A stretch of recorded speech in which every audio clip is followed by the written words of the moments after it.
Before we begin, we want to acknowledge that some stories and discussions in this episode of Radiant Resilience may touch on sensitive and potentially triggering topics. These may include themes of military combat and war trauma, infant loss, PTSD and mental health struggles, suicide ideation and suicide attempt, veteran suicide, miscarriages and cancer, domestic trauma, hospitalization, and near-death experience. Our goal is to share real-life experiences in a respectful and empathetic manner, offering insights into the complexities of the human spirit and the journey towards resilience. However, we understand that some content might be difficult for listeners. We encourage you to prioritize your well-being and discretion when deciding to listen. Please remember this podcast is not a substitute for professional advice or support. If you find yourself needing assistance, we urge you to seek help from qualified professionals or trusted support systems. Your mental and emotional health is important to us. Thank you for your courage and for joining us in a space of understanding and compassion.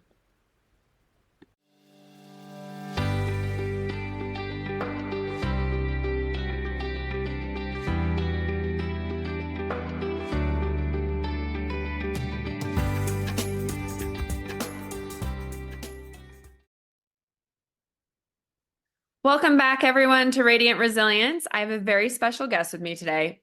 I have with me today Eric Donaho.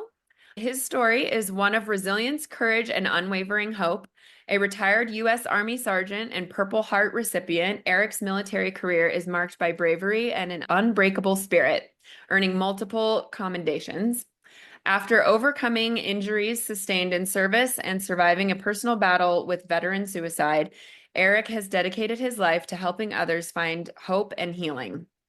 As a national veteran advocate, he's worked tirelessly to support veterans' causes.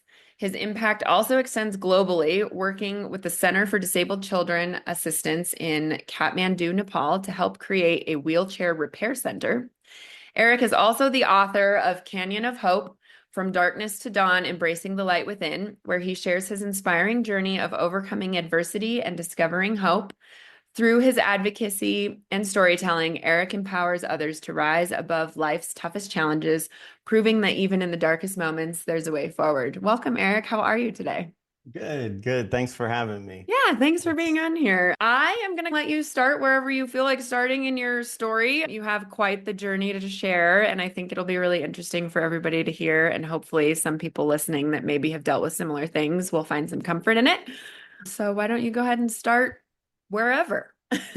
Okay. I guess I could start in the beginning of what brought me to where I am today. So I was 26 years old.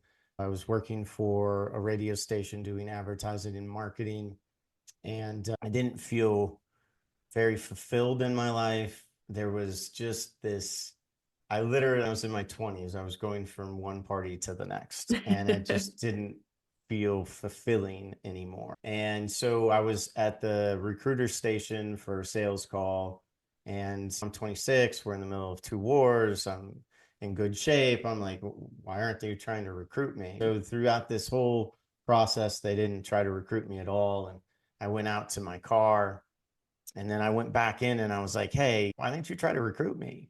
And they were like, why would we? You're older and you're in a good job. You've got a good job. You're just not the target person that would think that would be interested. And I have at heard the that a time I lot, was in, actually. They like to go for the like 18, 19-year-olds mostly, right?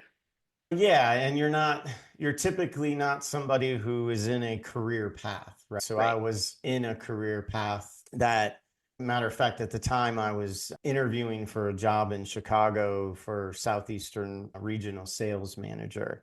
And who knows if I would have gotten it or not, but it was coming back from that job from the first interview. And I know I got passed on to the second one, but it was coming back from the first one that I was sitting in traffic and I was realizing that if I got this job, the questions that I had about whether I could hack it in the military and whether I could make it and all of the other things that had been swirling around since I was 18, because I had gone to join a number of times and my dad had talked me out of it each time. He was a ranger in Vietnam. And it was my logic, it was my reasoning for why I wanted to go in. So that's why he talked me out of it. So long story, getting down to the nuts and bolts, I decided that was my opportunity if I wanted to take it to go an entirely different route. So at 26 years old, I joined the military and headed off to basic training and infantryman school, and then from there airborne. And it was flying from Georgia, Fort Benning, Georgia, to Alaska, where I met my wife. She was flying for the government, and we were both in the cheap seats. And so they sat us next to each other, and it was an 8-hour flight from Atlanta to Anchorage. We often talk about that being our first date day. We had a chicken dinner, and this is back in the day when they still had the movie screens up in the planes, Oh and we yeah. watched it all together. And so we watched the movie Hitch, and it was literally like the perfect first date that I didn't have to pay for. And then we got to Alaska. I moved into base about 9 months after we met on the plane. We got married. Oh wow, Um, quick. yeah, I knew we were both older when we saw each other. When we first met, we were both ready for something serious. And that was God's first big blessing to me, was finding her. And so find ourselves in March getting married, and then really quick after we got married, we got pregnant with our first son, David. And I'm now at this point assigned to the Scout Sniper Platoon as a RTO, and we're getting ready to go to war.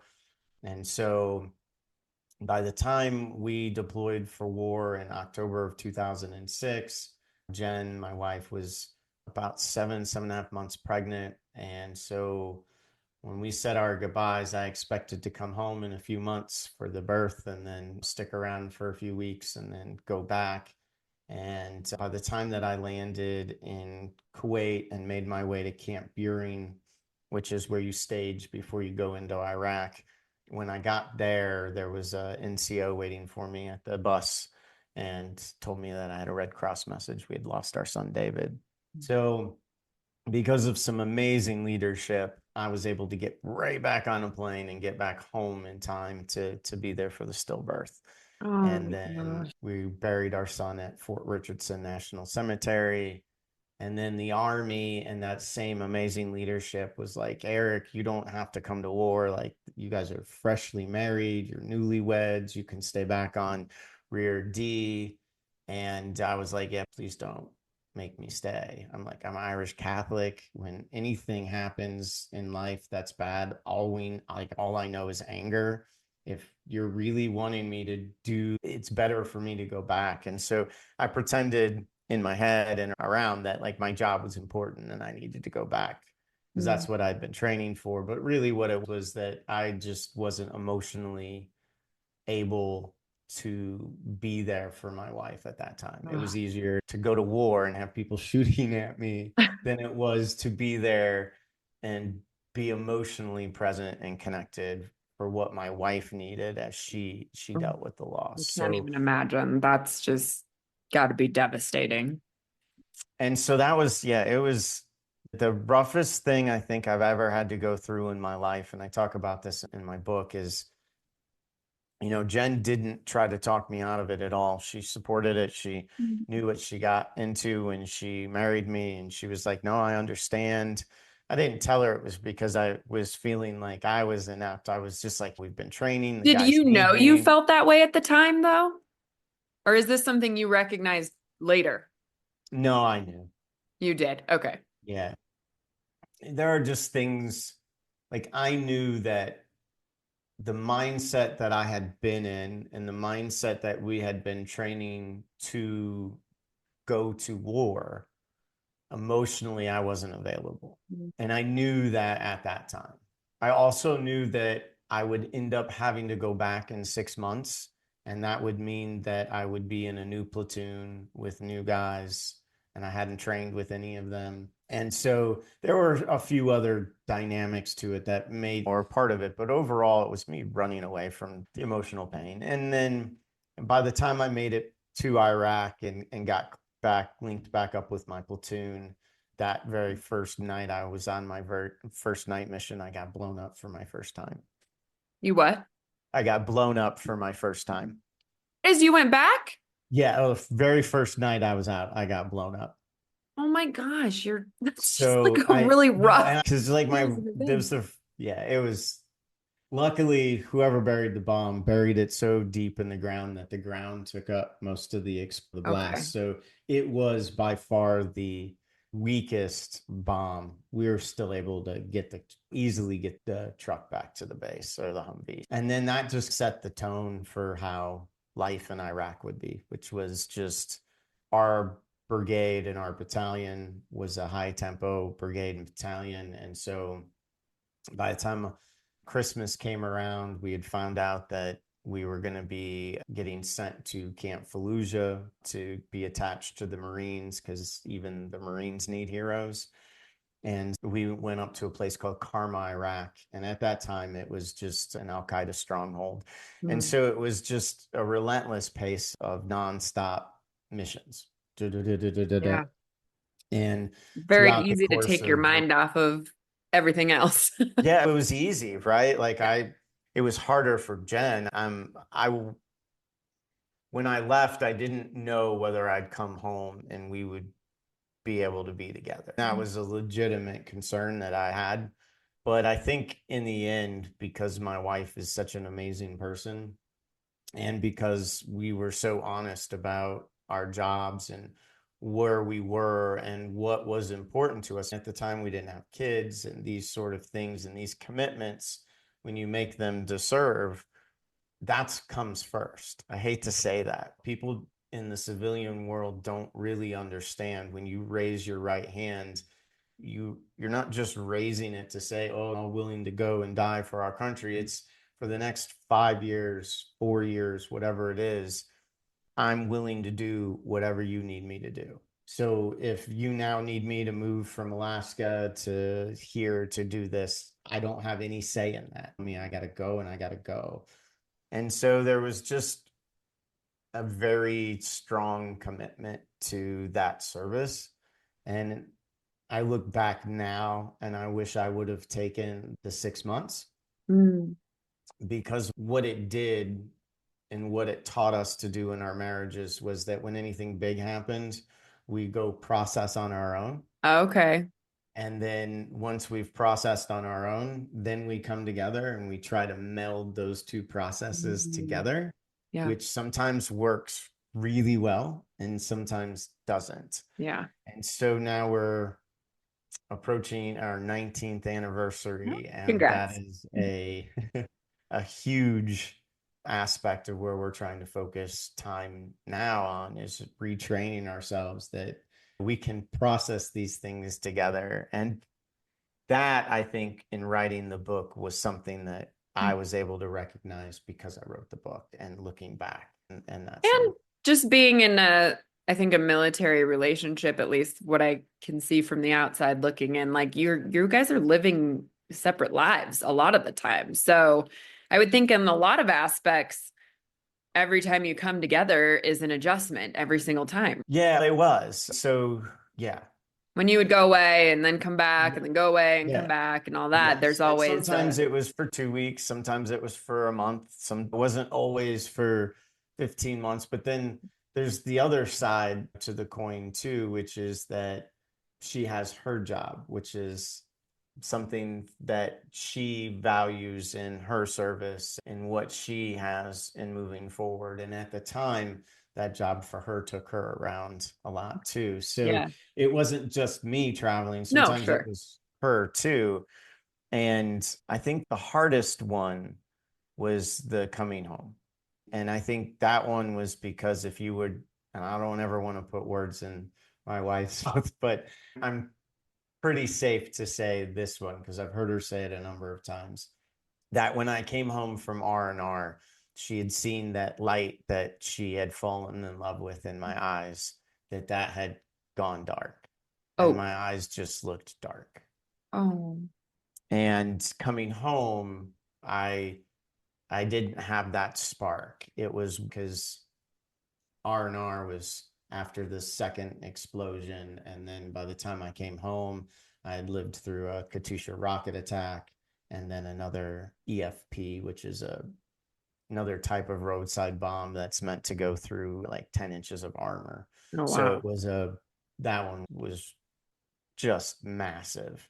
And so the fact that I was even still here was a testament to God, honestly, is what I've come to learn in my journey. But at the time, I was still like, oh, I'm good. I'm good. I'm Sure. seeing purple flares and all kinds of stuff that doesn't, I'm good. We're good. Let's keep rolling. And I'm not unique in that way. Anybody who is in the military, infantry, they're all that way. Yeah. When you're out in a wartime situation, if they're doing it in a peacetime situation, they're an idiot. You get hurt in a peacetime situation, go get some help. Yeah. Like totally different scenario. Yeah. But if you're in a war, you're the people at that moment in time to your right and left are the ones who matter the most to you. Yeah. And you pulling off is I'm not going to be there to help. And as stupid as that sounds, you go to the doc and if he's, oh, you're good, man. You're like, okay, good to Mm. go. Take this, you'll be fine. Good. Let's go. Let's keep going. So by the end of deployment, that was when I realized for me, things weren't right, but I didn't say anything because I had plans of where I wanted to keep trying to climb in the military. My wife saw it when I came home. And then eventually the Army did too. And you go through what's called a post health assessment. And I scored off the charts for post traumatic stress disorder and for traumatic brain Oh, injury and wow. a whole host of other musculoskeletal issues. The bad thing about joining when you're 26 is that you're 26. Your body is 26. You're Yeah. doing things that your 18-year-old body would have bounced back from, but your 26-year-old body's whoa. And then by the time you're 20 years into it, Right. you're in your 38, 40. If you that's why you can retire if you're at 20 years, because by putting your body through the infantry for 20 years, those guys are the silent heroes of my world. Because for 20 years, the amount of abuse that they put their body through day in and day out in the name of this country is huge. So, anyways, eventually I get told I can either go finance or I got to be retired. I get retired. And How was that too? Because I had an interview on here with a guy that will have come out before this episode that he actually helps. He was forced to retire and he helps people reintegrate back. Was that really hard when that was not what you wanted and that wasn't your choice? It was a forced situation. so on the outward aspect, I was acting like, oh, it's no big deal. On Yeah. the inside, I was freaking out because I'm like, Yeah. I got a family, I've got a wife, I've got a mortgage, I've got bills. What is the military retirement? That's not a ton of money. But on the outside, I'm like, oh, yeah, because I saw it as weakness if I let in any fear or any of that kind of thing outward. And the way it manifested was anger and Uh, grumpiness. I think once I got out, the first few years I just floated around and I was a little lost. I spent a lot of time in the mountains in Alaska, hiking and camping. And during that time frame, which was supposed to be I'm retired now and no more life hits, during that time frame we had two more miscarriages. oh, We found out my wife had a rare form of breast cancer oh that my we God. had to go out of state in Alaska. We had to regularly travel to Cedar Sinai. And I had taken a job as a probation officer with the state of Alaska. And then all of this happened. And in the beginning, I didn't think there was anything wrong with me. My wife would say I saw it the day he came home. And then it was during the cancer and the trying to figure out work and having just being new to the job, I didn't have the ability to have a ton of leave. So I would be taking a position that I would need to do leave without pay, and they needed somebody to fill the position. So ultimately, I resigned my position that I fought to get and to be Mhm. able to make sure I could travel and take care of Jen in the way that she needed to take care of. And truthfully, the I worked in a jail as a probation officer, and I learned in that process, I'm not the recycler, I'm the garbage man.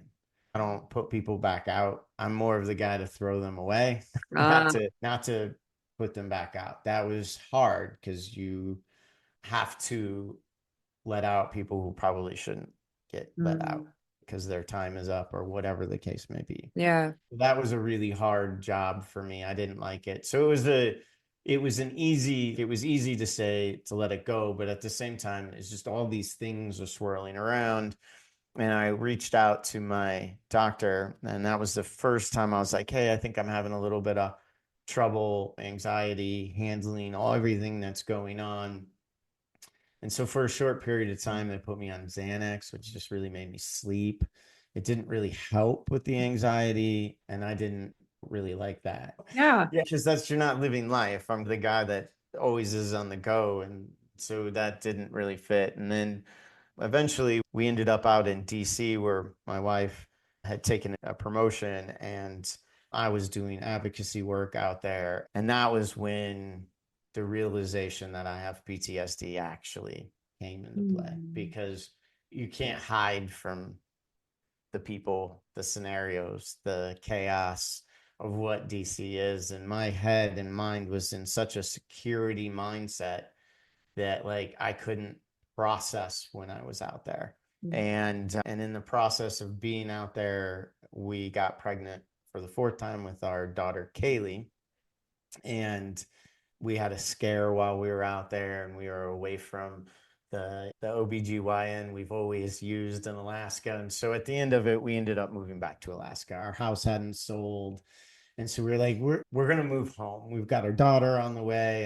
And I had made some changes at the last minute where I was like, I'm gonna stop drinking. I'm gonna do all of these different things because I'm gonna be the stay-at-home dad. And Okay. so there's big changes on the way, and we move home. And so that was a new chapter. And it was also a selfish chapter of my life because I didn't realize how much my wife was giving up, nor did I give her the emotional support she needed. And even realizing what she was giving up in order to accommodate our family. It wasn't Yeah. just me. It was also about where do we want to bring our kids into the world? Where do we want family around? Things along those Yeah. lines. But I totally missed it.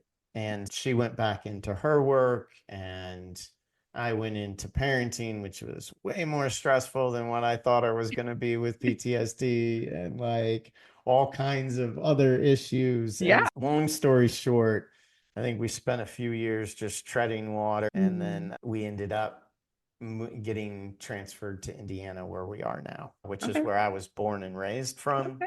And so my family is here, and I should have been super excited, but I wasn't. And that because I hadn't been in a good place. And Yeah.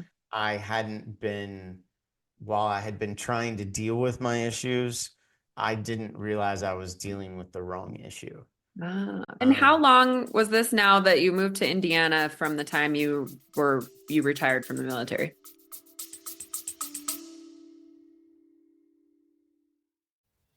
Hi, friend, and welcome to this episode of Radiant Resilience.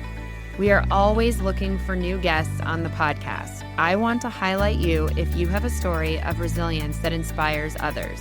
Everyone has a story, and I believe that sharing yours can help others feel less alone. Are you ready to share your journey and inspire others? I want to hear from you. Every story has the power to impact lives and foster a supportive community. If you have a tale of overcoming adversity, personal growth, or a unique perspective on life's challenges, I would love to have you as a guest on the podcast.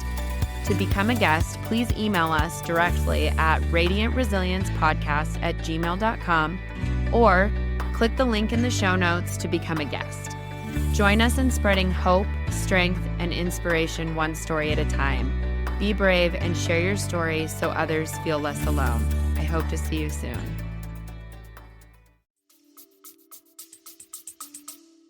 So I was put on retirement, or the TRL, temporary retirement list, in 2009, February of 2009. And by the time we get to Indiana, it was June of 2015. Okay. So 6 years of just ups and downs, a lot more downs than ups. And by the time we got to Indiana, I think my wife had gotten to a point where she just didn't see any hope that things were going to get any better. And Mm. I certainly didn't, even though I was doing the work and showing up. And so I found one day I picked up the iPad and I saw that she had been researching divorce attorneys. Oh, And what I had learned in that, because she left the page up. And so when you're not talking about it, sometimes in marriages that'll get thrown out in arguments yeah. or stuff like that. And it shouldn't. I'm guilty of doing it. I try my best to never, ever do that. But I've been guilty of it in the past. But when you're doing the research and you're not talking about it, that means it's real. Yeah. And so you would think that was when it was like, okay, I need to get into high gear. I need to figure out my stuff. But it was actually the exact opposite. Because of where I was, because of all of that darkness and not dealing with stuff and just putting them in the jar and putting the lid on and that kind of processing, I had just gotten into my head that everybody would be better off without me. Mm. She's looking at divorce. My kids, even though I'm the one that's a stay-at-home dad, they're not like, I'm not their favorite. I should be their favorite, but I'm not their favorite. And that bothered me. And so I'm like feeling just like a failure all the way around. And I've done doing the work for PTSD and all of this stuff, and it's not getting better. And so that December of 2015, I found myself sitting at a kitchen table that I had literally built trying to end my life. Mm. And it was by the grace of God, and I totally believe that today, that I am still here. Mm. And it was not wanting to fail and picking up my kids when my gun wouldn't fire, no matter how Mm. many times I tried, that saved me. 2 days after that attempt, I had shelved it. I was like, okay, I'm going to shelve it for right now. Nobody I'll found come. you, nobody caught you, nobody Right. like you I'm just made the choice to yeah. so all day I had been trying and I would clear my gun. I would take it apart, look at the trigger assembly, trying to figure out why the trigger's not squeezing. And I'd put it back together. I'd dry fire. It would fire just fine. I'd load around in the chamber, and no matter how hard I tried to squeeze that trigger, it wouldn't squeeze. Now, I'll say that I've been told in the past, you just really weren't trying to squeeze that trigger. But no, literally, and none of this sounds crazy, but you'll hear for real, veterans are like that sometimes. And I'm like, okay, I have less than a pound of pressure on my trigger squeeze, so it should have just gone. You don't really have to squeeze my trigger at all. It just nice tap and it's done. And so I was like, I told him, I went into more details about it. I'm like, so it should have gone. I'm like, Mhm. and it didn't. And I went through that routine a number of times to the point where I looked at the stove clock and I realized it was time for me to leave to go pick up my kids from daycare. And I felt like, all right, I failed at this too. I can't fail at that. At least I know I can't fail at picking up my kids. And so I went and I picked them up and I brought them home. I didn't tell anyone. 2 days later, my very first platoon sergeant, I found out that he had taken his own life. So he was number 13 for me. Oh, wow. And and I was angry and I was mad and really frustrated. And then the irony hit me like just a ton of bricks that I was about to do and cause all of these same feelings for the people that I loved. Oh, wow.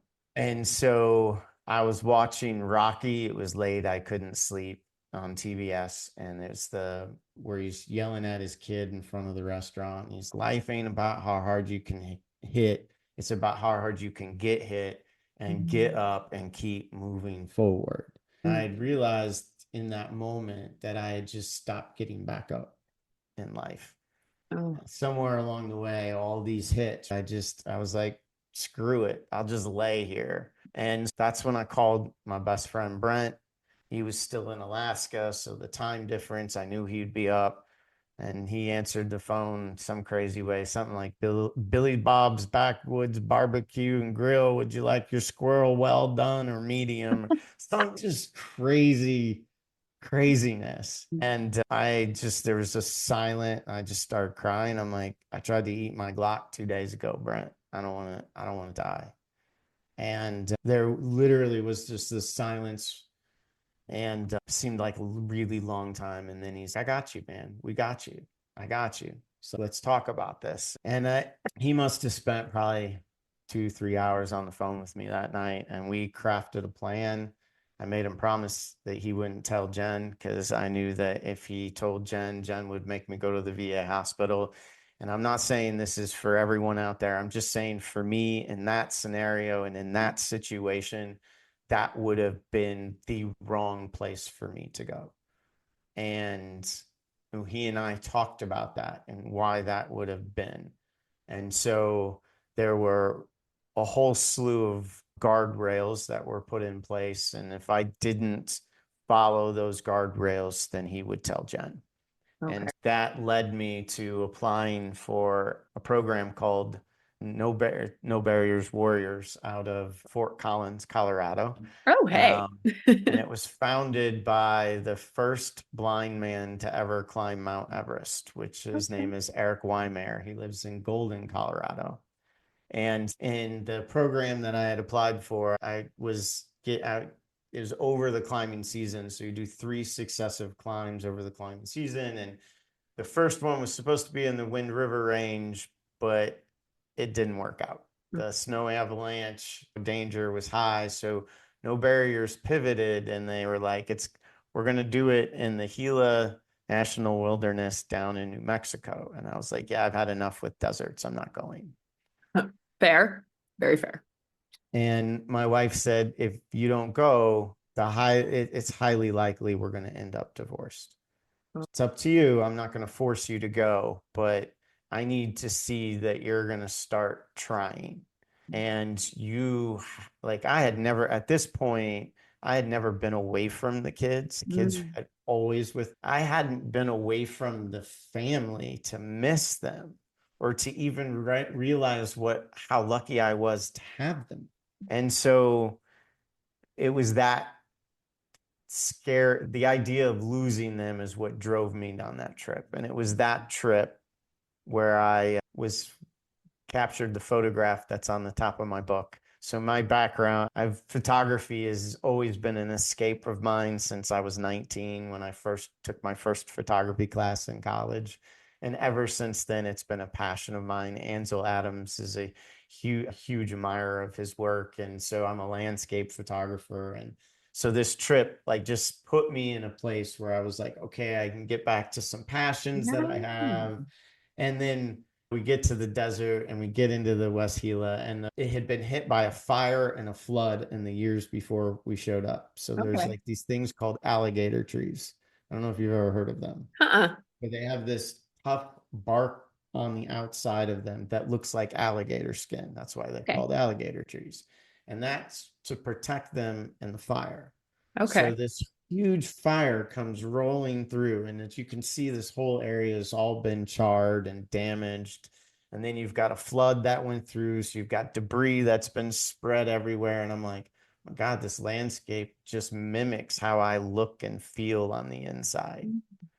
And then we get down into this canyon where we'll be walking for 5 days along the West Fork Gila River. And in the canyon, you were always in the shadows, in the darkness. But at the end of the canyon where we were walking, there was always light. And so for me, it was like, okay, I haven't seen light in my own life in so long. I'm going to try to do my best to get one image from this trip that I can hang up in my house, and that no matter how dark it gets, it will always remind me that there's light at the end if you just keep moving forward. And it was during that trip that I also began to realize and process a lot of conversations that I had years earlier. And I don't know why they had come into my mind. Maybe it was reading the post that my wife had given me from Jesus Calling, or the different things that I was just doing for myself while I was on this trip. But what I had realized is that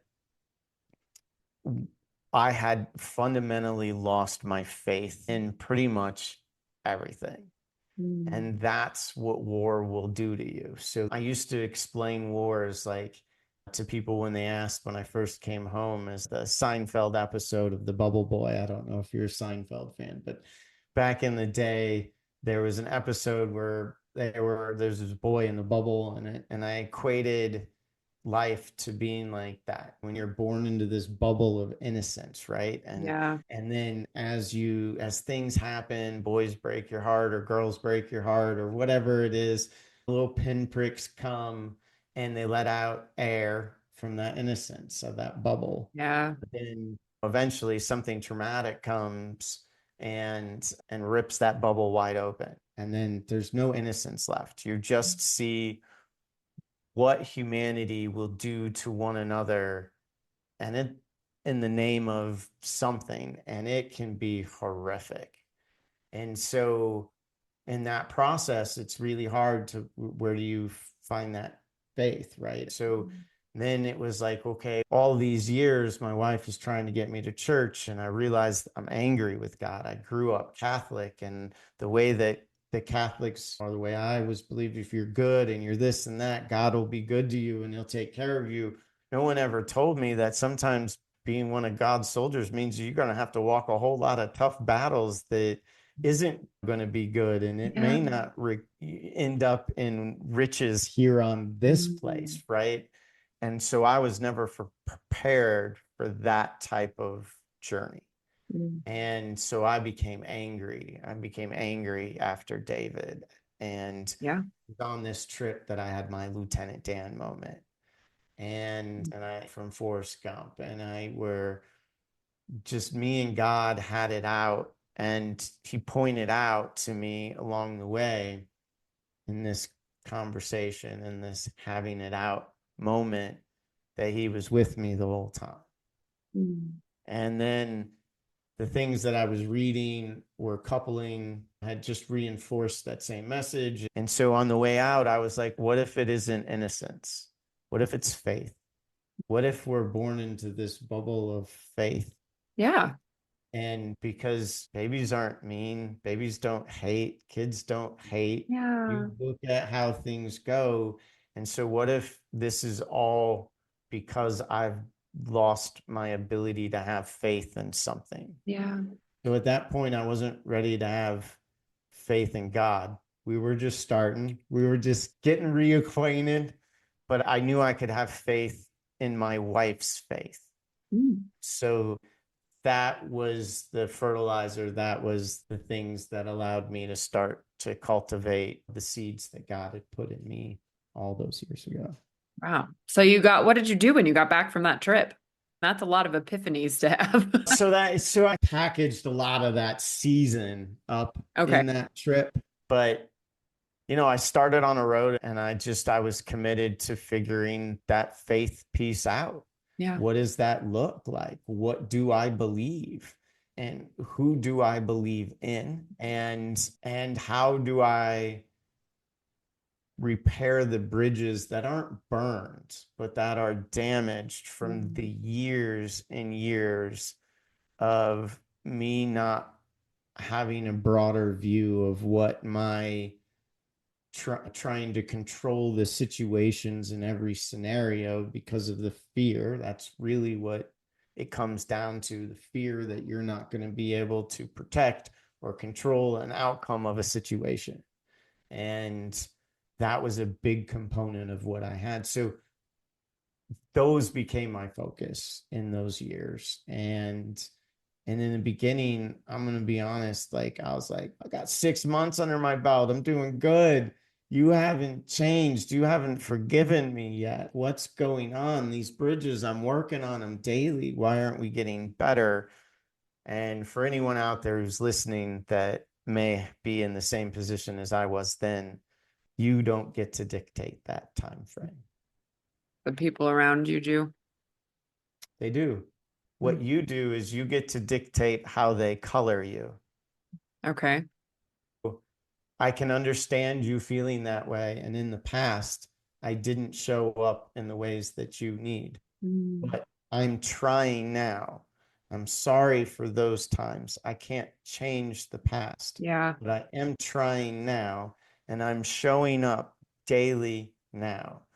And at some point, I hope you'll see that. And if you do, I hope that our relationship will grow and get better. And if not, I'm still going to show up. No matter how hard you push me Mhm. away, I'm still going to show up even more. And I think for me, it was just the anger, the yelling. There was no physical, there's no this. It was the being surprised or the not being able to control the outcome. And out of that fear, no, don't do that. And that, yeah, a 3-year-old, they're like, what do you mean? They want to be able to jump off the couch and fall. And I'm like, Yeah. no, you can hit your head and die. And so it was never about taking something or being mean to them. It was about controlling their behavior. And Mm. that in itself still has a whole host of issues that if you don't account for will cause them to have harm down the line Mm. when they're adults, because you're building the wrong, you're giving them the wrong ingredients on how to build their own foundation. And so it's been a lot of humbling up. And I think we that's all really struggle with control. I think we all want to have control over so many situations, and that's why a lot of them are so traumatic. And because we don't, there's so much we don't have control over, and we just have to trust and roll with. And and that's hard. it's so hard. Like I don't do, I'm not, I just had an experience like this past week where I heard whenever I'm like trying to process something in my path with God, like he throws verses or things into my life, and like it's a constant. And so the one for this one was slow to anger, right? Jesus talks about being slow to anger. Ooh, And very quick to anger and in the right moment. right. And so I'm like, so this past week, I've had some things with my HOA that, and, and I really tried to be slow with anger, right, in the process of this until I get a notice from them that I have an unapproved improvement on my lot and I need to bring it down. It's my fence that the builder put up. I fake boxwood on the fence so that my neighbors wouldn't have to look at my trash cans. You're like, all right, everybody gets to look at my trash cans then.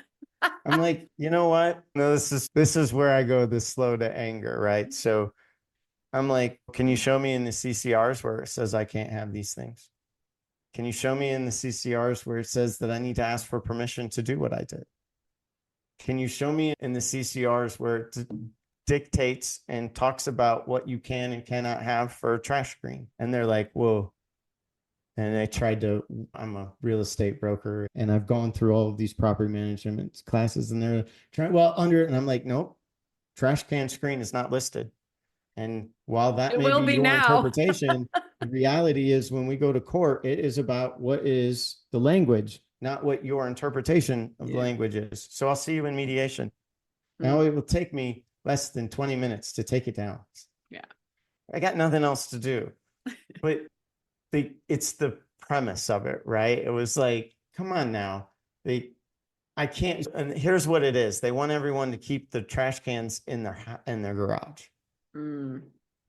And because of, and I hate that I even had to say this out loud, but because of some disabilities that I have from my injuries from service, my trash cans are located in an area that makes it easy for me to take them in and out Yeah. and manage that. And so I did everything I could to manage that little situation, to follow the rules, to do all of this, to only come in and for them to say that doesn't matter because you should have them in the trash. And I was like, can you please show me in the CCRs where it says it needs to be in the garage? Yeah. And they're like, it doesn't. And I feel I've been a little down on myself because I'm like, all right, I didn't handle it as calmly as I would have liked to handle that conversation. We're bad not for it. perfect. That all takes practice, right? And I have always repented, like I will always repent to God for those things. And I know that at some point he'll want me to repent to that individual, but at this particular point in time, I just can't because he's not right. And Yeah. so when we acknowledge that we've overstepped, then I will repent for the being too fast to anger. We're human. We're gonna make those mistakes. It doesn't matter how hard, how much work we've done on ourselves. You're gonna revert back to some of that every once in a while. And then, like you said, you just repent, ask for forgiveness, and learn from it to try to do It's better the next time. Yeah, no. It's one of those things that everybody who's listening who has had to have an HOA has had some of those people who have run HOAs. And it's, Yeah. come on, I you purposely know, live in a neighborhood that does not have that, like though, that's, which I'm has like, its now, downsides too. no, yes, that's what we're at this point. Yeah, my time in this home is limited. And I'm like, okay, I'm gonna have to get to a place where I don't have to worry about what other people have to say about my house. Yeah. And it's not because I'm a hoarder. It is not because not willing to keep the CCRs. It's just because when I want to do something for my house, I That you don't own. want to ask somebody else's permission to do something on a house I pay for. I feel you on that. But there are very few neighborhoods, at least in Colorado right now, that have no HOAs. So, Yeah, and I get it. I do because I lived in Alaska and you can get individuals who, if you have land, a little bit of land, to store a whole lot of stuff. yeah. And so I get both sides of it Yeah. where you're at. We're a little over the top where I'm at. There aren't neighborhoods that don't have HOAs. Yeah. Yeah. Like, you have to live like in the city or out Yep. in the country. And I'm like, yeah, it's time to get back out in the Yeah. country. That was a fun tangent. I want to back up a little bit because we still haven't gotten to your story about Nepal. So tell me about Yeah. that. So Nepal is from when I was 19 years old, I had a dream to go to Nepal and photograph Mm. Mount Everest and the Himalayas. And I always knew if I was going to need to do it, it's going to be because I got hired or somebody is paying me to go do Okay. it. And so, in the process of linking up with No Barriers and getting through that entire climbing season in 2017, I still stayed connected with them and I did a lot of speaking engagements and fundraising engagements with them. And in the process of that, I met Heather Thompson of the Real Housewives of New York. Okay. And she was putting together a trip to go to Nepal to hike Mira Peak and do some philanthropic work while she was over in Nepal. And she asked me she knew that I had always wanted to do this. And so she hired me to be one of the photographers on this trip, Amazing. which just blew me away because she's got the pick of whoever she wants, right? You're Yeah. not really going to have a hard time finding someone to come photograph you and do videography. And so in doing that, I was really excited and focused on that sort of thing. And at the same time, I was just starting in public speaking and branching off on my own. And I had a big speech that I was about to give where I would be talking about what I'm about to go do and all this sort of stuff. And so wheelchairs were never a part of the plan with Okay. that.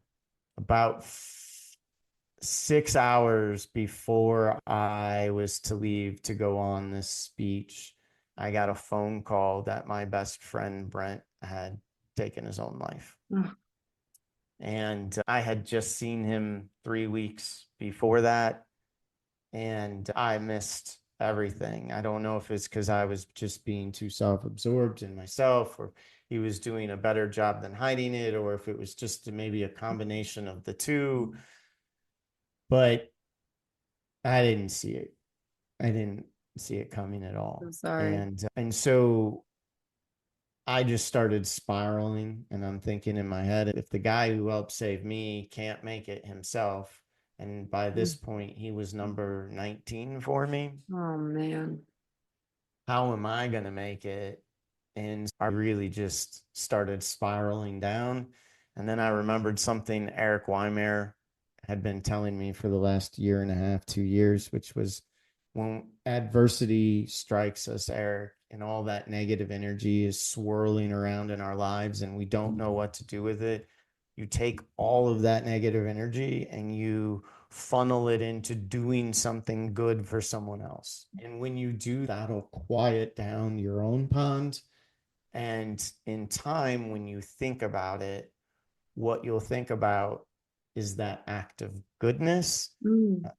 what you're struggling with. And I didn't know what I would do at the time or any of that, but I made a conscious effort to reach. And instead of getting angry with God and instead of getting angry with all of that, I just reached and grabbed before I could fall all the way back down mentally. And taking that theory to heart, I knew we would be spending 2 days at the Center for Disabled Children's Assistance in Kathmandu, Nepal. And so I was talking to him about the videography and what they would be comfortable with, what I'm comfortable with, what Heather's comfortable with, because no one is doing it to exploit the kids. You're just doing it, to document it for her so she has it for herself. But in the future, if she needed to, she would have some B-roll that she could use. Yeah. And so I was like, what can I do to help you guys? And for me, I was thinking, I've got all these little kids' clothes, I've got toys, just bring all this stuff with me. And he told me he needed 8 wheelchairs. And I had no idea anything about wheelchairs. I'm like, if I bring the money, can we get them there? And he's, no, they don't sell kids' wheelchairs in Nepal. You can't even really buy adult wheelchairs in Nepal. And I was like, all right, I don't know anything about wheelchairs. So I just hedged. I went downstairs. I talked to Jen, and she's, I don't know, Eric, you're just starting to rebound from the health struggles that you have. And then you've got this thing with Brent, and that took its toll. And you've got your photography and you're trying to get all set up for that. Maybe now's not the right time to take on this project. Maybe you go meet them and then you take this project on after the fact. And I said, but aren't you the one who always tells me when we feel called that we're supposed to answer? And she's, yeah. And I'm like, all right. So I went back and I messaged Dende that I'd bring the wheelchairs. And I had no idea what I would do. My first call was to Heather. And I was like, hey, I know you're going to think this is crazy. She said, I don't. Whatever you need, I've got you. And she's, but this is your project. Okay. And then I called Eric Weimer because I didn't have a nonprofit to run donations through. Yeah. So you got to accept donations. And long story short, they all came together and I met a group called Rock Warriors out of Montana. And they allowed me to fundraise the money through them. I was able to raise like 7,300 of the 11,000 we needed. And I was going to run out of time. And then Heather and her crew made up the rest because Wow. yeah, like really, she's a phenomenal person. And then I still didn't have a plan to get these wheelchairs there, but we had managed to secure a wheelchair fitter and a wheelchair engineer that would teach them how to repair them and all of this sort of stuff. Wow. So we were setting up like a clinic so that they could then get taught to create a wheelchair repair center for themselves. And that goes in line to what my business is, which is my business's name is Hand Up, and our slogan is two are better than one. If one falls, the other is there to give a hand up. And so this is not about like me getting in and saying, I want a wheelchair repair center. This was just about me helping them start theirs. And long story short, I never made it to the Himalayas. We got to Nepal. I built the 8 wheelchairs, and in the process of being there for the first 72 hours, I got an antibiotic resistant form of salmonella, and I almost died in Nepal. Oh my gosh. I flew home with 104-degree fever.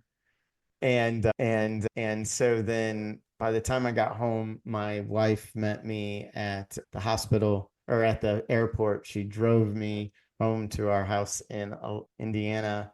And then we went to the hospital. I spent 8 days in the hospital. Oh my gosh. But in the process of this whole time, I've got a smile on my face. And the reason I had my smile on my face is because I had done it, and I had done it through faith. I had no idea how I was going to get the funding for the wheelchairs. I had no idea how I was going to get these wheelchairs. Most of these kids had cerebral palsy. So these were really complicated wheelchairs Yeah. to build and get over there. And I've got nothing, no ability. And I really didn't even have the money to fund it. So it was just like everything was taken on faith. And here I am. And I really thought it would be the kids that I would find the most like joy in. And it Yeah. was the parents. Oh, And it was especially the moms. Like one mom, her daughter was 9 and she had cerebral palsy. And so she had to carry her on her back everywhere she went because it's a third world country. There's nowhere to clean to put your kid down when you're out and about. And so for her to be able to, at this point, the child has grown so much that carrying your child on your back it's a burden. To be able to get the wheelchair now allowed a safe place for her child, but also an ability for her to interact with her kid in a way that was better for her. yeah. And I didn't expect that. So in the process of all of this, over the next few months, over me healing, I stayed following the center and their journey, and they were scouring landfills and all of this. Long story short, we ended up partnering up with the Wheelchair Foundation. I did, and I did the first 2 try containers. The Wheelchair Foundation helped me. They had matching funds. And I think the second one, I needed a little bit more help than I did on the first one, but it was in essence raising $42,000. So Oh, it's wow. not an easy amount of money to Yeah. raise. And more than I cared to admit came out of my business's pocket when it didn't have money to come out of it. And so it was just, but I knew if I could do enough of them and I could prove to the Wheelchair Foundation that they were legit and they could handle this, that they could then become that center. And so now if wheelchairs from the Wheelchair Foundation go to Nepal, they're only going to the CDC. Amazing. CDCA, unless somebody specifically wants them to go somewhere else. Okay. But that is their go-to because they know that they will arrive. There's always the danger that they're going to go missing during shipment because that's worth a lot of money on the black market. I know that sounds crazy to say, but it's worth a lot of money. And so we started with 8 and it's now well over 1,000 wheelchairs since 2018. Dang. That's an amazing thing that you did. I admire you so much. Yes, it's been that's been the belief that lets me know, okay, instead of getting mad and angry, if you're having a bad day, if you lean into doing something for someone else, Yeah. just something as nice as I'm going to buy that person's coffee behind me. Yeah. You never know what's going on with that person around you. It's I tell my kids are big graphic novel fans, starting to move into more chapter books now. What's cool about that is they've got the bubbles over the head, right? And Yeah. so what I explain to my kids about everyone else in our world is that think of people like graphic novels with a bubble over their head. And the only way that bubble gets filled is if you ask questions. Oh. Don't fill the bubble with your assumptions. Always ask questions. I Kind love of goes that. back to the Ted Lasso, be curious. Like we're not curious enough about the people around us. And we are all slightly become narcissists in the sense that once somebody is we perceive them as being judgmental or mean towards us. Like you go to a store and you ask somebody a question and they're real short with you and you take it personally. We all do that. I'm guilty of it. Yeah. And I try not to. We should be asking the questions, is everything okay? Yeah. Because for all we know, they're in the middle of a divorce. They just lost their mom. Their kid could be sick with cancer. They could be getting evicted from their home. We have no idea as individuals what's going on in that person's world. And instead of taking it as they're attacking you, so you attack back and then add more darkness to their world, the better aspect would be to, is everything okay? And I'm not perfect at this. It's easier said than done. Sure. I just want to be clear for the audience. I am not a perfect person, but it is something that I try to do when I find myself in those situations. We If definitely anything, need to have more compassion for each other. yes. If anything, just as a better, as a good example for my kids, because they're always watching. Life is hard. I very much believe we all have our shit. Everybody's going through something difficult and or has gone through something difficult, and everybody's just trying to do the best they can with their lives. Yeah, there's usually something under there going on that has nothing to do with you in the moment. And I'm a firm believer in that same scenario as what everybody's had and gone through something. And everybody's story is just as important as mine. And Yes. a lot of the stories that I hear from people, I'm like their story and to me is just like they're a hero to me when I hear their story. And I'm like, you really should decide to share about this. Yes. And I try to encourage people to share about those struggles because the reality is it's in sharing that we find that compassion Yeah. and empathy because we're reminded that we were there once ourselves. Yeah. Yeah.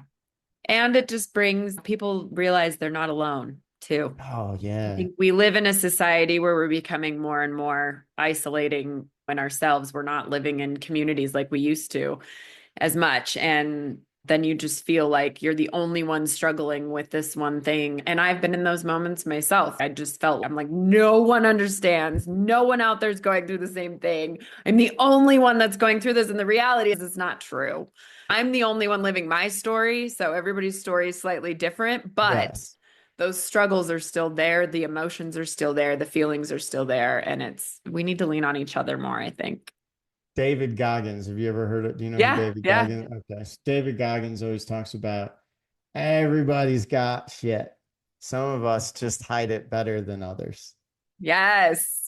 And some of us just don't care to hide it at all Yeah. anymore because we just get done playing the game. And Yeah. so that's literally, for me, the book, all of the, you reach that point where you realize that the being able to reach out and make an impact positively in other people's lives matters more to me than what other people might say about what I share. Yeah. And whether they like it or whether they think whatever they have to say about it. I just, at this point, I judge it by, do I feel like I'm walking in the calling that God is wanting me to? And am I right with the people that, he wants me to be right with, my wife and my two kids and the You're living people your that, truth.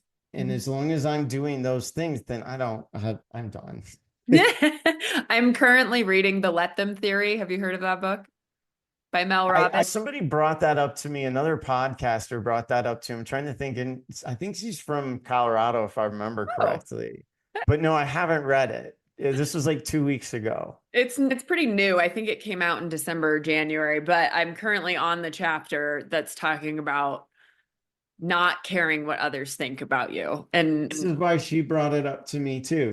It's pretty amazing. It's really It's hard. really hard, and I'm not perfect at it Yeah.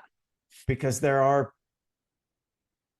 we genuinely want to be liked. We Mm. genuinely want our ideas to be accepted And as approval people. from others. Yes. And just here, okay, we're doing okay. We're on the right track with where we're going. And that happens sometimes, or at least the way I used to feel about it is that feedback that you get from people then lets you know you're on the right track. Yeah.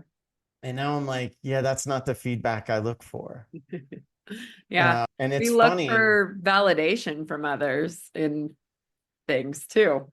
Yeah, no, and it's because the book helped shape some of these things. And it's, for me, it became, once people started reading it and then they would see me and we would get to interact, it's always really fascinating to me because everybody connects with something different. And there was someone who was celebrating their 40-year of sobriety this month or this year. And they read the book. And because I talk about how I made a decision and a deal with God to stop drinking, they assumed that I was an alcoholic. And I thought, do I need to correct him on this? And I didn't. I just let him. I was like, because that's his thing, right? That's what connected him to the book. So if I explained to them, the drinking wasn't necessarily that I was a drunk or that I had a problem with it. It was that I was not wanting to find myself having a problem with it while I was being a parent. And I also knew that was a slippery slope based on a number of other things. Yeah. So it was just this. But if I tell him that, then I take away the thing that connected him to the story. Yeah. And that's when I was like, I can't care. Yeah. It's not just about the negatives. It's also about the things that connect people to you. You got to lean into those things, even if their idea of what your struggle may or may not have been with that is a little skewed. You can skew it in the right direction without taking their hope away. Yeah. And I think that's something we can all do a little bit better job of, especially right now. Yeah, for sure. So the book is called Canyon of Hope, and you can get it Amazon, everywhere. You can get it anywhere you buy books. You can get it at my web. You can get an autographed copy at ericdonaho.com or canyonofhope.com. Takes you there too as well. Amazon, Kindle. Okay. And the audio I hope to have out by the end of this quarter. I'm reading it and I have dyslexia and traumatic brain injury. And so I'm sure I love reading those books or listening to those books when they're read by the author. I think they have such a bigger impact. So good job pushing through all that. I wasn't going, to be honest with you. That was my wife. And the reason that she sold me on it is because then her point was that the kids then always have me telling them our story. I love that. And I was like, all right, everybody pay attention to the audio when it comes out. Now everybody's just going to listen to the audio. Well, because there are going to be times where I'm going to break down and cry too. And so I think that's what makes it more impactful when the author reads it. And yes, so that's scheduled I start doing that in the next week. Amazing. Yeah. Awesome. Thank you, Eric, for coming on here. This has been an amazing conversation. I've really enjoyed chatting with you. Thank you for having me on, and thank you for introducing my story and my book to your audience. I truly appreciate it. Yeah, of course. It's an amazing story. You've been through so much, and I'm so sorry that you've been through so much, but you seem to have come out on the other side mostly better. So I'm happy about that. Do you have any parting words for my listeners? Faith. If you are struggling with being upset or being angry or just genuinely finding yourself hopeless, it might be time to start dealing with and building faith in something. It doesn't have to be in what I believe. And for me, in the beginning, it was just in my wife and her faith. But you have to have faith in something to have a good life that's filled with lots of hope and light. Yeah. Amazing. And continue to let God's light shine through you. Yeah. I love that. Thank you so much. This has been wonderful. Thank you for coming on. And thank you, everybody, for listening. And we'll see you on the next episode. Thank you so much for tuning into today's episode. If you enjoyed our conversation and found value in the stories shared, please consider following us on your preferred podcast platform. Your ratings and reviews make a huge difference. They help us reach more listeners and continue bringing you engaging, insightful content. We appreciate your support and would love to hear your thoughts and feedback. Until next time, keep listening, growing, and sharing.